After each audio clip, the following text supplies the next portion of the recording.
Hi everyone, welcome again to my channel, which is Night Before Exam. Today we are going to discuss about ischemic heart disease, which is also known as coronary artery disease. And at the end of this video, if you like my content, please like, share, comment, and subscribe to my channel. So I have already made a separate videos on heart attack and cardiovascular system. And अगर आपको देखना हो तो मैं इसका link description box में डाल दूँगी, right. So before starting the video I would like to share that along with the description of ischemic heart disease, I am also going to share handwritten notes, especially for the college students, and I will try my best to provide as much as information as I can. Okay, so let's get started with the ischemic heart disease, which is also known as coronary artery disease, right. पहले मैं आपको थोड़ा सा समझाऊंगी, and जो इसके hand written notes हैं वो मैं आपको इसके लाइक डिस्क्राइब करने के बाद दूंगी, right. So let's start with this. So as you all are aware that it is like the number one cause of the death in both male and female in US and other industrialized countries, right. So what is ischemic heart disease? It is a group of clinical pathological syndrome which result due to imbalance between oxygen supply and oxygen demand to the myocardium, in which the result is relative ischemia, right. If myocardium अगर healthy है तो oxygen का जो supply है और oxygen की जो demand है उनके बीच में एक प्रॉपर बैलेंस होना चाहिए, right. So in healthy myocardium, अगर मायोकार्डियम हेल्दी है, so there is a balance of oxygen supply and oxygen demand along with other nutrients, ठीक है. अदर न्यूट्रिएंट्स के साथ साथ जो ऑक्सीजन सप्लाई है और इसका डिमांड है उसके बीच में एक बैलेंस होना चाहिए, right. So next, whenever oxygen supply is reduced और oxygen demand is increased, इनमें से कोई भी, ठीक है, and myocardium develop relative ischemia, so then there is a chance of developing ischemic heart disease, right.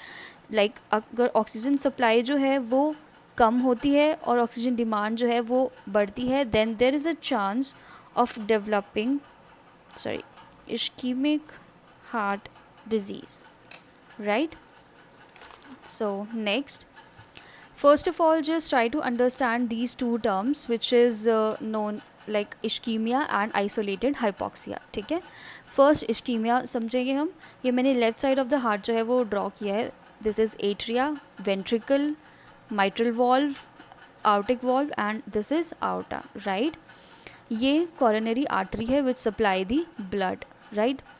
If in case ये जो coronary artery है इसके बीच में एक प्लाक जैसा जो है वो बिल्डअप हो जाता है और kind of a blockage, right. So इससे क्या होगा, ब्लड फ्लो जो होगा वो अच्छे से नहीं हो पाएगा, right. So ischaemia means there is a reduced blood flow. Then ischaemia has 3 features. Ischaemia में 3 फीचर्स होते हैं लाइक जो मेनली होता है इश्कीमिया में. सो क्या होता है, first is reduce oxygen supply. सबसे पहला क्या होता है कि ऑक्सीजन की जो सप्लाई होती है वो कम हो जाती है, राइट. सेकेंड क्या होता है कि जो अदर न्यूट्रिएंट्स होते हैं which are required by the myocardium वो भी रिड्यूस हो जाते हैं, like fatty acids, glucose and other important substances.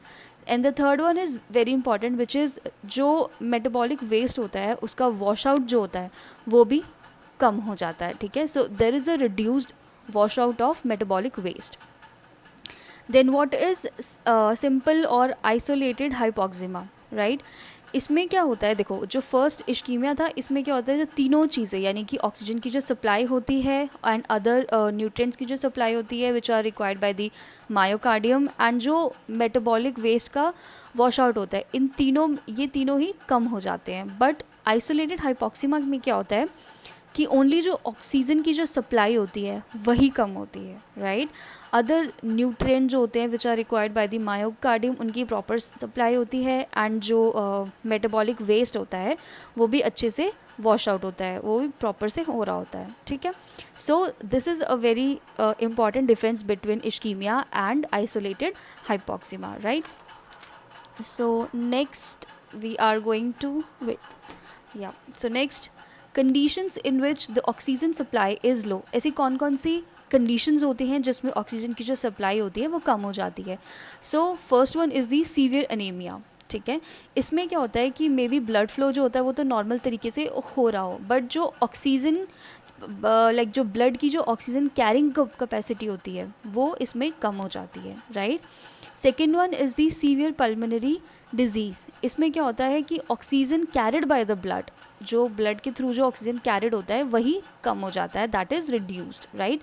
Third one is due to cyanotic heart disease. Now what is cyanotic heart disease? It refers to a group of many different heart defects that are present at birth, right?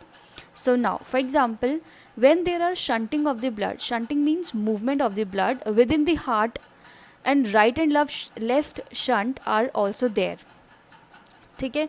So अनऑक्सीजनेटेड blood जो होगा और deoxygenated blood जो होगा that goes to the left side and mix with the oxygenated blood. So then in the atrial tree जो oxygenation level होगा blood का वो automatically कम हो जाएगा, right. So next, suppose this is an artery, ठीक है, इसमें प्लाक जो होता है उसकी बिल्डअप हो गई है, ठीक है। सो जैसे यहाँ के डिपोजिशन होना स्टार्ट हो जाएगा तो इससे क्या होगा, ब्लड का जो फ्लो होगा वो कम होना स्टार्ट हो जाएगा, ठीक है।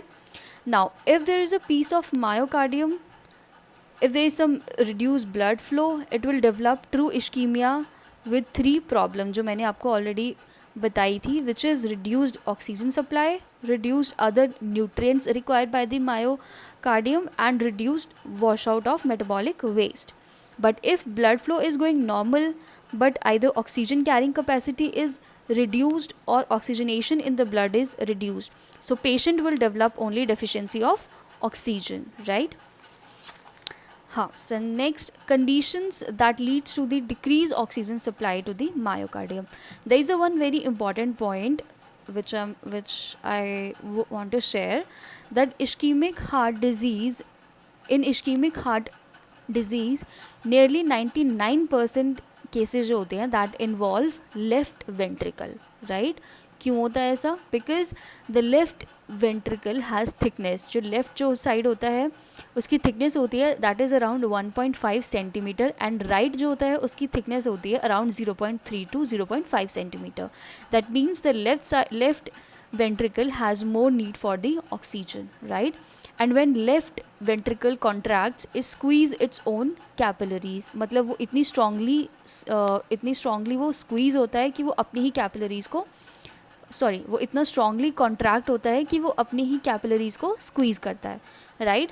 So this is a diagram of the heart, this is left atria, ventricle, right atria, ventricle, right.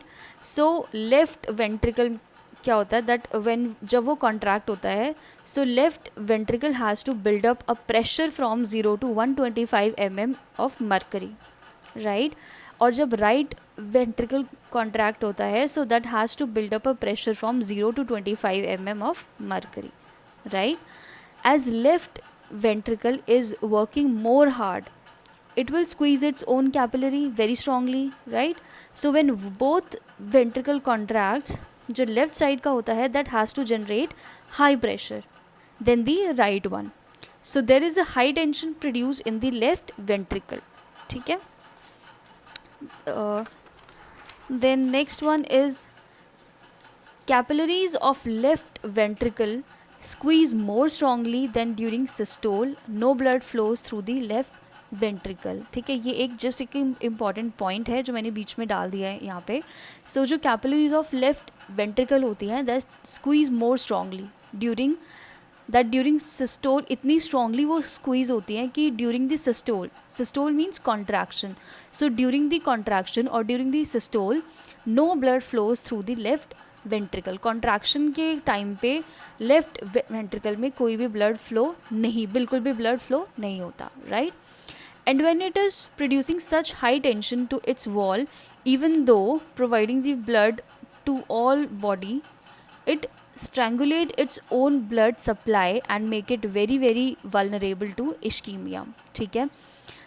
strangulate का मतलब होता है obstruction kind of, right, ठीक है। so less tension produced in the right and more tension is generated in the left ventricle. so मैंने एक point में थोड़ा सा differentiate किया है between the right and left. so right side जो होता है that do less work, left do more work, right? In the right side it need less oxygen, left need more oxygen. Then right, it squeezes its own micro circulation with less tension, and during systole it impedes its own micro circulation with more tension, right? Now during systole, yeah, during contraction, the right side that more oxygen supply as compared to left that has more oxygen supply. ठीक है, left right side में क्या होता है कि जो oxygen supply होती है ज़्यादा होती है, नॉट ज़्यादा इन द सेंस वैसे नहीं, but as compare to left one, ठीक है। और लेफ्ट साइड में क्या होता है कि जो ऑक्सीजन की सप्लाई होती है वो कम हो जाती है। Left ventricle receive its blood supply only in diastole, but right ventricle receive both in diastole and systole, ठीक है, right। So next one is 98% cases when we talk about ischemic heart disease we are talking about the myocardium of the left ventricle, ठीक है। जब भी हम ischemic heart disease के बारे में बात करेंगे, sorry, so we in most of the cases we are talking about the left side of the heart or left ventricle of the heart, right? So only 2% of cases जिसमें क्या होता है right ventricle ischemia होता है, especially when there is right ventricular hypertrophy, ठीक है।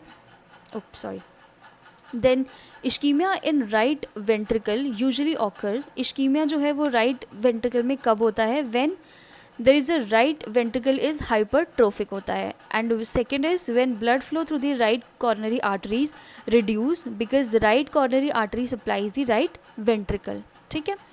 so this about the, मैंने आपको थोड़ा सा समझाया है। now I'm going to read out the notes which I've made, right? so ischemic heart disease, now what is ischemia? इश्कीमिया एक condition होती है, like it is a condition in which the blood flow is restricted और reduce in a part of the body, ठीक है। Now cardiac ischaemia is the like name for decreased blood flow and oxygen to the heart muscles. so ischemia basically excuse me, ischemia basically एक condition होती है जिसमें blood flow होता है वो कम हो जाता है, ठीक है। Now, what is ischemic heart disease? It is the term refer to the heart problems caused by narrow heart arteries, ठीक है। When arteries are narrowed, less blood and oxygen reaches the heart muscle, and this is also called coronary artery disease and coronary heart disease, ठीक है। इसमें क्या होता है, basically it is like heart problem है which is called by the narrow heart arteries, जिसमें arteries जो होती हैं वो नैरो हो जाती हैं, may be because of the development of a plaque, right. And when arteries are narrowed, so less blood जो होगा वो उसमें से फ्लो होगा, लेस ब्लड आएगा, सो लेस ऑक्सीजन आएगी, ठीक है। The next one is ischemic heart disease develop when cholesterol particles in the blood begin to accumulate on the wall of the arteries that supply blood to the heart. Eventually deposits called plaques may form, ठीक है। इसमें क्या होता है कि जो cholesterol के जो पार्टिकल्स होते हैं, जब आपकी बॉडी में कोलेस्ट्रॉल का जो लेवल होता है जब वो इंक्रीज़ होना स्टार्ट होता है, तो कोलेस्ट्रॉल के जो पार्टिकल्स होते हैं वो जो आर्टरीज होते हैं उनकी वॉल्व पे स्टिक होना स्टार्ट हो जाते हैं, ठीक है। और वो धीरे धीरे धीरे एक्यूमुलेट होते होते एक प्लैक काइंड ऑफ जो डिपॉजिट है वो क्रिएट कर लेते हैं, right. Then these deposits narrow the arteries and eventually block the blood flow, ठीक है। इससे क्या होता है कि जो आर्टरीज होती हैं वो नैरो हो जाती हैं और ब्लड का जो फ्लो होता है वो कम हो जाता है, ठीक है। So this decrease in blood flow reduce the amount of oxygen supplied in the heart muscles. It is very obvious कि अगर ब्लड का फ्लो जो है वो कम होगा तो ऑक्सीजन की जो सप्लाई होगी वो भी कम हो जाएगी। So the sign and symptoms of ischemic heart disease may develop slowly as arteries gradually become blocked, or they may occur quickly if an artery suddenly become blocked, right? So next is what are the symptoms? Ischemic heart disease reduces the flow of blood to the coronary arteries which carry oxygen to the heart. This reduction in blood flow may result in a number of symptoms which can vary in intensity among individuals. So there are two types of symptoms. One is the common, second is the serious symptoms. So first we are going to discuss about the common symptoms. It can be chest pain or chest pressure, shortness of breath, may feel as if pain starting in the chest spreads to the arms, back or other areas, right? and it may feel like gas or indigestion, and it occurs when the heart must work harder, usually during the physical exercise. ठीक है. Now, serious symptoms are the chest pain, typically on the left side of the body, then clammy skin, that means skin that is wet from sweating and does not indicate any medical issue, right? Third one is nausea with or without vomiting. Fourth one is pain in neck or jaw, then rapid breathing or shortness of the breath, then shoulder or arm pain, right? Next, what are the risk factors? It includes diabetes. Second one is family history of heart disease. Third one is high blood cholesterol, obesity, smoking and other tobacco use, physical inactivity. ठीक है. Then what are the medications which can be used? First one is angiotensin converting enzyme inhibitors, which is also known as ACE inhibitors, which relax the blood vessels and lower the blood pressure. ठीक है. Second one is angiotensin receptor blockers, which lower the blood pressure. Then anti-ischemic agents such as ranolazine, like Renexa, right? Fourth one is antiplatelet drugs, which prevent the formation of blood clots. ठीक है. Fifth one is beta blockers, which lower the heart rate. Then calcium channel blockers, which reduce the workload on the heart muscle. Seventh one is the nitrates, which dilate the blood vessels. Now next is what are the surgical procedure for this. First one is the angioplasty and stent placement. In this procedure, it remove the plaque and restore the blood flow in clogged arteries. इसमें क्या होता है कि जो arteries में plaque kind of formation बनती है उसको remove कर देते हैं. ठीक है. So next one is the coronary artery bypass graft. इसमें क्या होता है? It is a procedure that helps restore blood flow to the heart by routing the flow through transplanted arteries. Then next one is the potential complications of ischemic heart disease. इसकी potential complications क्या क्या होती हैं? It can cause arrhythmia, which is also known as irregular heart rhythms, then chronic angina, congestive heart failure, heart damage, and myocardial infarction, which is also known as heart attack, right? So that's it for this topic, and thank you so much for watching this. If you like my video, please do like, share, comment, and subscribe to my channel. Thank you so much. Have a nice day.